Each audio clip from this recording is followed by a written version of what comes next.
안녕하세요. 오늘은 스티브 잡스 이제 그 8번째 이야기를 나눠보도록 하겠습니다.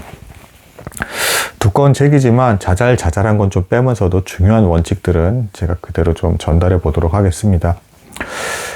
지난번에 애플2 이야기가 나왔고요. 애플2가 이제 뭐 대략 500만 대가 팔리면서 이제 그 수익 구조가 굉장히 큰 이제 회사로 이제 자리매김을 하게 되었다라고 말씀드렸습니다. 그리고 이 과정에서 몇몇 이제 유명한 CEO나 사장들도 영입을 하고요.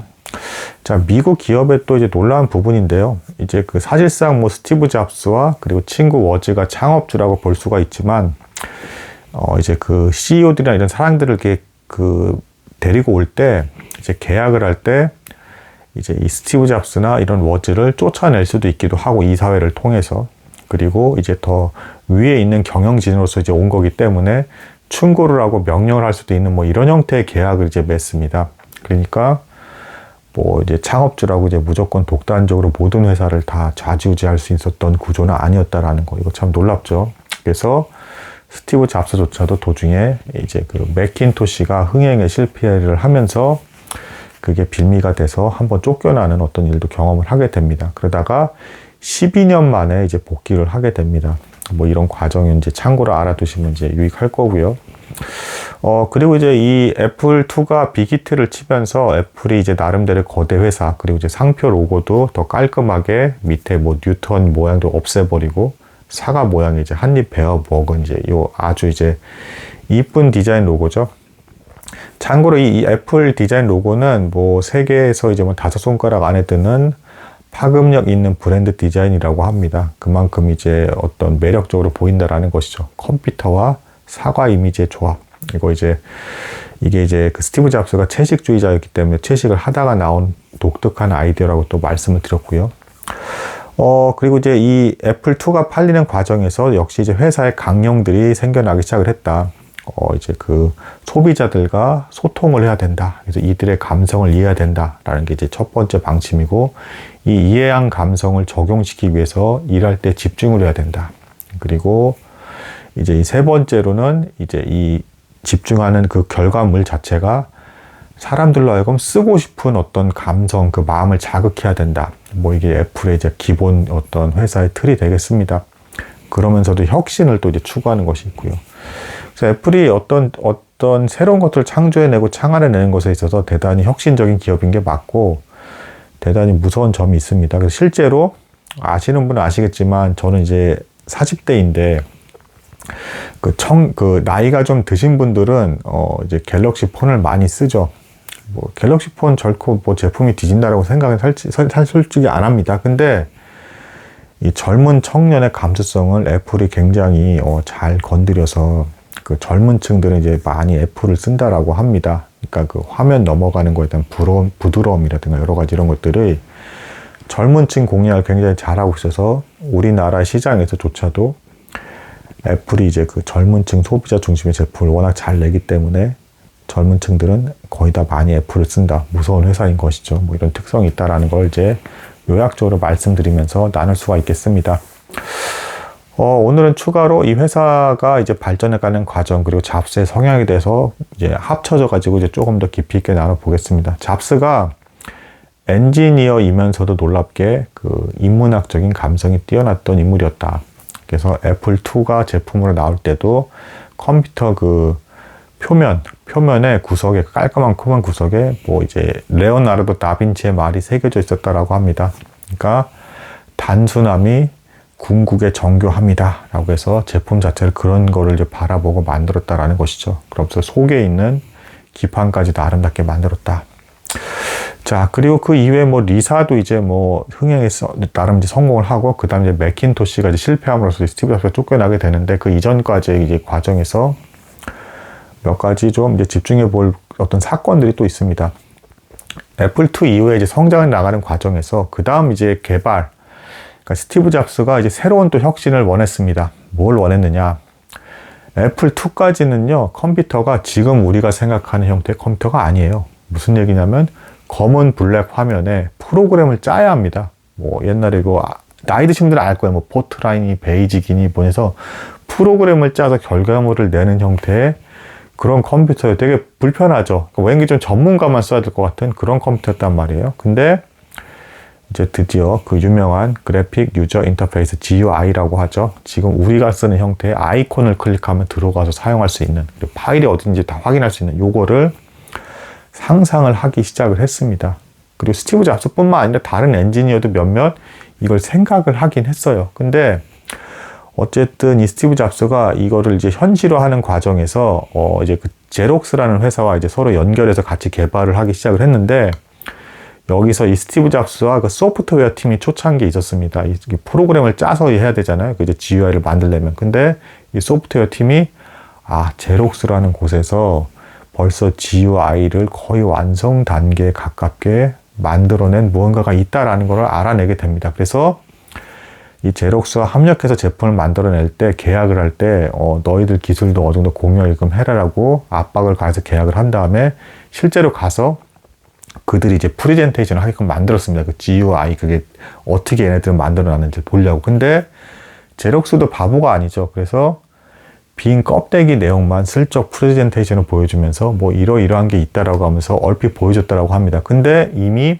스티브 잡스와 그 이 새롭게 뽑힌 그 소프트웨어 팀들은 마치 굶주린 야수처럼 모든 것을 다 어떻게든 카피해서도 가져가겠다라는 일념으로 뚫어져라 쳐다를 받고, 이 제록스가 아주 유치한 수준의 별거 아닌 것만 공개했다는 걸 눈치챘다라고 합니다. 그래서 집요하게 계속 전화를 걸면서 질문을 하고 그걸 어떻게 구현할까 뭐할까라는 걸 계속 물어봤다라고 합니다. 제록스 회사에서는 이걸 두고 굉장히 불안해하면서도 설마 뭐 이 정도 답변을 해준 거 가지고 얘네가 뭐 대단한 걸 만들어내겠어라고 방심을 했고요. 그때 결국에는 마침내 기어이는 애플의 상징과도 같은 특징이죠. 그래픽이 아주 부드럽게 넘어가는 것. 그러니까 이제 제록스는 그렇게까지 구현을 못했어요.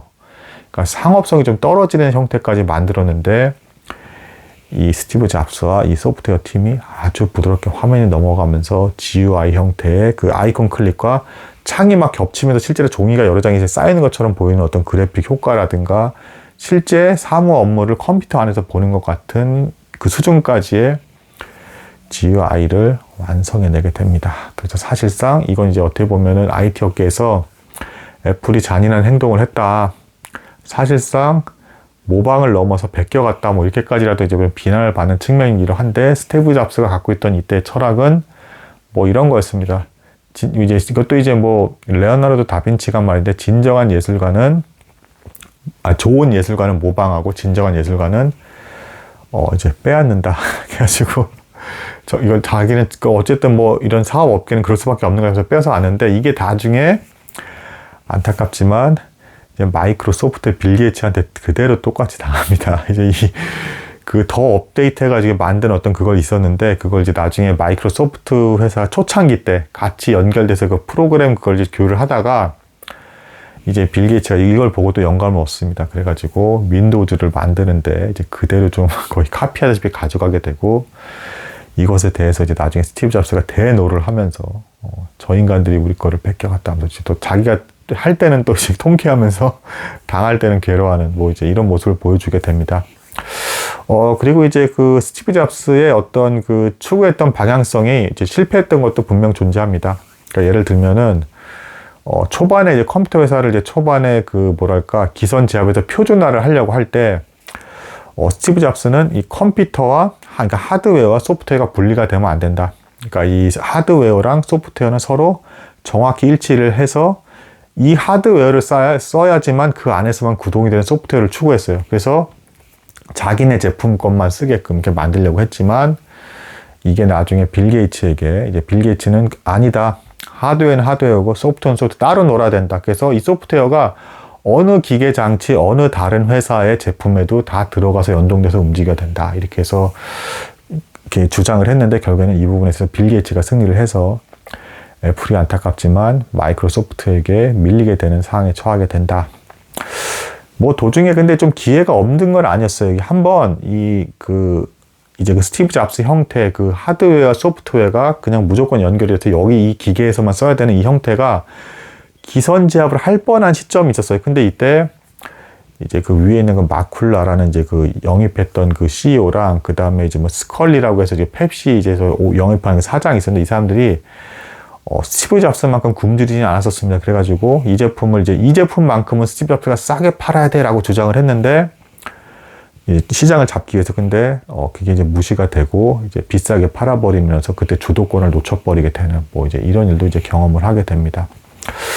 마지막으로 이제 이것까지는 설명을 해드리겠습니다. 그 스티브 잡스가 돈에 대해서 좀 굉장히 좀 기상천외한 어떤 모습을 보여주는데 왜냐하면 선불교 정신이 있는 사람이라서 그 이제 그 돈에 대한 욕심이 없어야 된다고 주장하면서 실제로 돈을 많이 벌었음에도 집에 가면 가구도 몇 개 없었고 굉장히 없었던 그러니까 미니멀리즘 라이프 이제 스타일 그걸 추구를 한 거예요. 뭐 좋은 고급을 아예 살 거면 사되 필요한 것만 딱딱 사고 거의 물건이 없는. 그래서 나중에 빌 게이츠가 이제 스티브 잡스 집에 왔을 때도 되게 놀랐다라고 합니다. 근데 이런 사람인데 가끔은 또 물건을 굉장히 비싸게 또 올려서 팔아버리기로 하는 이런 모순된 모습을 보여주니까 자기는 돈이 필요가 없다고 얘기를 해요, 평소에. 그리고 뭐 원래 이제 뭐 CEO가 되기 전이건 그냥 대학생으로 생활하건 뭐든 항상 부족한 때가 없었고 자기는 선불교주의자이기도 하고 미니멀리즘을 추구하는 사람이기 때문에 돈이 중요하지 않다. 그래서 직원들에게도 이거는 확신이 각인시켰다라고 합니다. 실제로 계속 강조를 했다라고 합니다. 돈을 위주로 해서 제품을 만들어내는 것이 절대 아니라 이 세상에 뭔가 유익한 것을 만들어내기 위해서 세상에 뭔가 유익을 줄지를 생각하면서 제품을 만들어라. 그래서 그렇게 강압적인 어떤 그런 것들을 심어줬고 장인 정신을 굉장히 강조를 한 거고 사실은 이제 빌 게이츠는 좀 상업주의적인 어떤 정신이 좀 더 강했던 거죠. 그래서 빌 게이츠가 묘하게도 승리를 했다.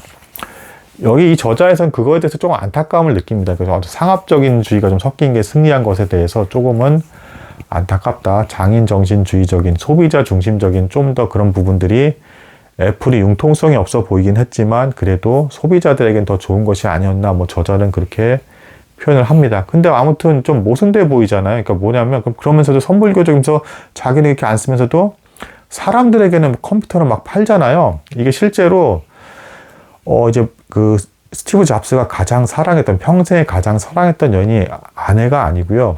그 이제 나중에 티나 레지라는 여자가 있어요. 근데 이 여자도 스티브 잡스가 좀 옥신각신하다 막 그런 비난을 막 합니다. 그 스티브 잡스의 어떤 삶의 형태가 너무 이상하니까 아니 당신은 맨날 선불교 미니멀리즘만 얘기한다면서 왜 그럼 사람들에게 컴퓨터는 다 팔아 제끼면서 막 그걸 막 사라고 하면 물건 또 팔아 제끼는 건 또 뭐냐 하면서 이상한 심리 아니라고 이렇게 얘기하고 이런 그 갈등을 겪는 부분이 나오는데 제가 이해한 바로는 그렇습니다. 스티브 잡스가 돈을 추구하지 않은 건 일단 맞아요. 맞는데 그러면서도 갑자기 막 돈을 벌려고 하고 막 이렇게 했던 부분들은 뭐냐면 제가 보기에 자신의 예술품 자신의 혼을 녹인 이 예술 작품 그 제품들이 대중들에게 가격으로 평가를 받는다라는 데에 대한 욕심은 있었던 것 같습니다. 그래서 비싸게 팔려고 했던 어떤 욕망이 작용했던 부분들은 내가 이렇게까지 이제 혼과 신을 다해서 만들었기 때문에 이 제품은 충분히 이 정도 가격대로 팔려야 될 어떤 그런 가치가 있어. 난 그런 평가를 받고 싶어라는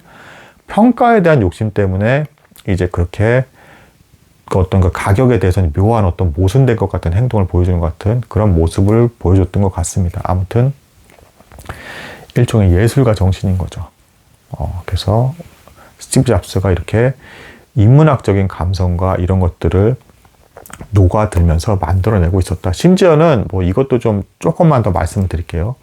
애플하면 상징적으로 떠오르는 것 중에 하나가 아이폰의 그 아주 막 너무 매끄럽게 넘어가는 이 화면들 그리고 뭐 부팅 시간을 줄이는 거 이런 건데 스티브 잡스가 실제로도 컴퓨터를 만들 때 그 부팅 시간이 다른 제품들은 부팅 시간이 그렇게 많이 걸렸대요. 근데 당시에 근데 그렇게 압박을 가하면서 부팅 시간을 막 줄이라고 했답니다. 그러면 엔지니어들 입장에서는 아니 다른 컴퓨터들도 이렇게 빨리 부팅이 안 되는데 왜 이렇게 우리 회사 것만 이렇게 부팅을 확확 줄여야 돼 하면서 막 불평불만을 막 쏟아냈다라고 합니다. 그러면 스티브 잡스 자신의 어떤 본연의 철학이 있잖아요. 세상에 유익을 끼쳐야 된다. 나중에 빌 게이츠가 좀 더 자기보다 나은 걸 했을 때는 스티브 잡스가 인정을 했다라고 합니다. 통화를 하면서 빌 게이츠 당신이 세상에 유익을 끼치는 무언가를 했네. 뭐 이렇게 또 인정을 했다라고 합니다. 그러니까 이게 자신의 어떤 올곧은 나름의 철학이에요. 어떤 단순히 사기꾼적인 상술이 아니라. 그래서 왜 이렇게 부팅 시간에 집착을 이렇게 줄이려고 하냐니까 스티브 잡스가 이런 말을 했다라고 합니다. 사람들이 사용을 할 건데 애플2가 500만 대가 팔렸다. 근데 여기서 10초씩만 더 부팅 시간이 느려져도 이 세상 사람들의 인생에서 500만 명이 10초씩이 다 쌓여서 더 소비가 되는 것이다. 이런 식으로 일정 기간 컴퓨터를 이렇게 몇 년대 이렇게 사용을 하게 되면 약 100명의 인생이 통째로 다 날아가는 것과 똑같은 손해를 입히게 된다. 따라서 부팅 시간을 엄청나게 줄여야 되고 이 그래픽이 넘어가는 것과 프로그램의 어떤 버깅이라든가 이렇게 잡히는 것이 거의 없어야 된다. 이제 놀라운 어떤 식견이죠. 이 사람을 비난하는 사람, 뭐 인품에 대해서는 좀 문제가 좀 많았던 건 사실입니다. 근데 소비자 중심적인 것으로 어떻게 보면 지나치게 광적으로까지도 접근했을 정도로 이렇게 간 부분은 소비자 입장에서는 사실은 인정해줘야 되고 굉장히 좀 감사해야 될 부분이긴 한 것 같습니다. 그리고 세상을 바꿔야 된다는 관점, 돈과 무관하게 세상에 유익을 끼쳐야 된다는 관점으로 개발하고 연구하는 것은 맞다. 근데도 돈을 밝힐 것 같은 어떤 그런 모습은 이게 자신이 혼과 열과 성을 들인 예술 작품이기 때문에 예술 작품에 대한 가치를 인정받고 싶었던 욕심은 있었던 것 같다. 그걸 이제 돈에 대한 가치로서 평가를 받고 싶었던 것은 분명히 있었던 것 같다. 의외로 미니멀리즘을 살면서 이렇게 추구를 했고 물건은 막상 별로 사지도 않았다. 아예 고급을 사긴 했지만 이제 매니아적인 기질은 있어서 이런 어떤 특징도 있었다. 이문학적인 감성과 이 철학을 제품의 예술로서 그대로 녹여서 만들었고 또 이제 회사의 어떤 철학들, 어떤 단순함을 추구하면서도 또 소비자와 소통을 하고 소비자가 쓰고 싶게끔 만드는 감성을 자극하는 어떤 그걸 만들기 위한 철저한 완벽주의적인 어떤 정신들, 이것이 녹아들었기 때문에 오늘날에도 애플이 살아남아서 이 폰으로서 또 이제 살아남아서 마이크로소프트의 컴퓨터 시장을 거의 내주다시피 했지만 살아남아서 혁신을 일으키면서 젊은이들의 마음, 심지어는 우리나라의 젊은이들의 마음까지도 공략해서 들어오고 있다. 무서운 회사다. 그리고 이 브랜드 로고조차도 세계 5손가락 안에 들 만큼 아름다운 로고를 지니고 있는 그런 회사다라고 볼 수가 있겠습니다. 오늘은 여기까지 나도록 하겠습니다. 감사합니다.